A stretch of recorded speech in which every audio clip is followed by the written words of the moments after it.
মরুভূমির তপ্ত বালুকাশির মধ্যে এক অলৌকিক ঝর্ণাধারা জমজম। এটি শুধু একটি কূপ নয়, বরং মহান আল্লাহ তাআলার কুদরতের এক জীবন্ত নিদর্শন।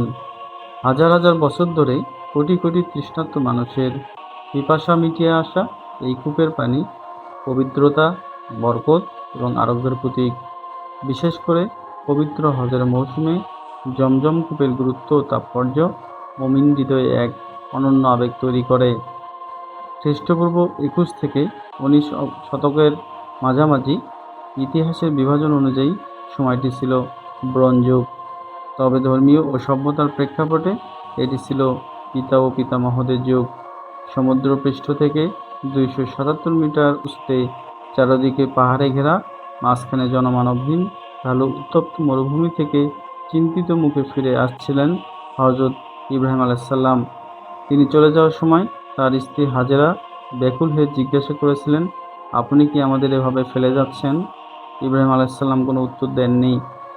কিন্তু যখন হাজেরা জিজ্ঞাসা করলেন, আল্লাহ কি আপনাকে এই আদেশ দিয়েছেন?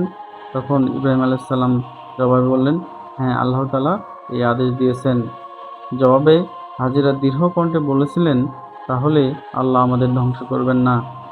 অল্প কয়েকদিনের মধ্যেই তাদের সঙ্গে থাকা সামান্য খাবার ও পানি শেষ হয়ে যায়। প্রখর রোদের তৃষ্ণায় শিশু ইসমাইল আলাইহিসসালাম ছটফট করতে থাকেন। সন্তানের এই কষ্ট মা হাজেরা সহ্য করতে পারছিলেন না। উত্তপ্ত মরুভূমিতে পার্শ্ববর্তী পাহাড়গুলোর মধ্যে মরীচিকার সৃষ্টি হয়। সেখানে পানির উৎস আছে বলে মনে করে সেখানে ছুটতে থাকেন তিনি। এভাবে সাফা থেকে মারোয়া এবং মারোয়া থেকে সাফা ৭ বার আসা যাওয়া করেন। দুই পাহাড়ের মাঝখানে একটু নিচু জায়গা ছিল। সেখান থেকে শিশু ইসমাইল আলাইহিসসালামকে দেখা যেত না। সেই অংশটুকু তিনি দ্রুত পার হতেন, যা বর্তমানে পবিত্র হজ ও ওমরার সময় পুরুষদের জন্য এই স্থানে সবুজ বাতি দিয়ে চিহ্নিত করা হয়েছে এবং সেখানে দৌড়ানো সুন্নত। সপ্তমবার যখন তিনি মারোয়া পাহাড়ে পৌঁছেন, তখন একটি শব্দ শুনতে পান। তিনি সেখানে জিবরাইল আলাইহিসসালামকে দেখতে পান।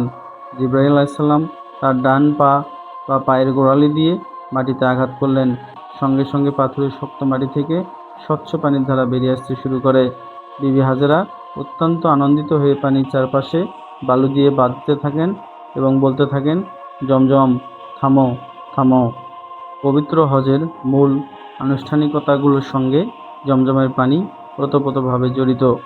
হজের প্রতিটি ধাপে ধাপে যখন হাজিরা ক্লান্ত হয়ে পড়েন, তখন জমজম তাদের ক্লান্তি দূর করে আর্থিক প্রশান্তি দান করে।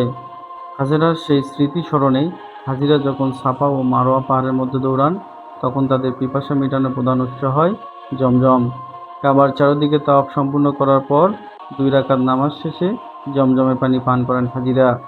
জমজমের পানি পান করার দোয়া, আল্লাহুম্মা ইন্নী আসআলুকা ইলমান নাফিয়া ও রিজকান ওয়াসিয়া ওয়া শিফাআম মিন কুল্লি দাইন, অর্থাৎ, হে আল্লাহ, আমি আপনার কাছে উপকারী জ্ঞান, প্রশস্ত রিজিক এবং সমস্ত রোগ থেকে আরোগ্য কামনা করছি।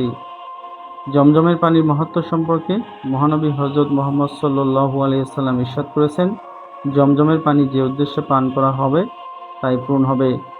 হযরত ইবনে আব্বাস সূত্রে বর্ণিত, হযরত মুহাম্মদ সাল্লাল্লাহু আলাইহি ওয়াসাল্লাম বলেছেন, জমজমের পানি পৃথিবীর সর্বশ্রেষ্ঠ পানি। এতে রয়েছে খাদ্যের বৈশিষ্ট্য এবং রোগ থেকে মুক্তি। বিগত কয়েক দশকে বৈজ্ঞানিক পরীক্ষায় প্রমাণিত হয়েছে, জমজমের পানি অন্য পানির তুলনায় অনেক বেশি খনিজ সমৃদ্ধ ও জীবাণুমুক্ত। এর পিএইচের মান 7.5 থেকে 8, অর্থাৎ এটি ক্ষারীয়, যা দেহের অম্ল ক্ষার ভারসাম্য রক্ষা করতে সাহায্য করে। এছাড়া এতে ক্যালসিয়াম, ম্যাগনেসিয়াম, সোডিয়াম, পটাশিয়াম ইত্যাদি রয়েছে, যা শরীরের হাড়, পেশি ও স্নায়ুতন্ত্রের কার্যকারিতা উন্নত করে। জমজমের পানির বিশুদ্ধতা এতটাই যে দীর্ঘদিন সংরক্ষণ করলেও তা নষ্ট হয় না। আল্লাহর এক বিস্ময়কর সৃষ্টি জমজম কূপ।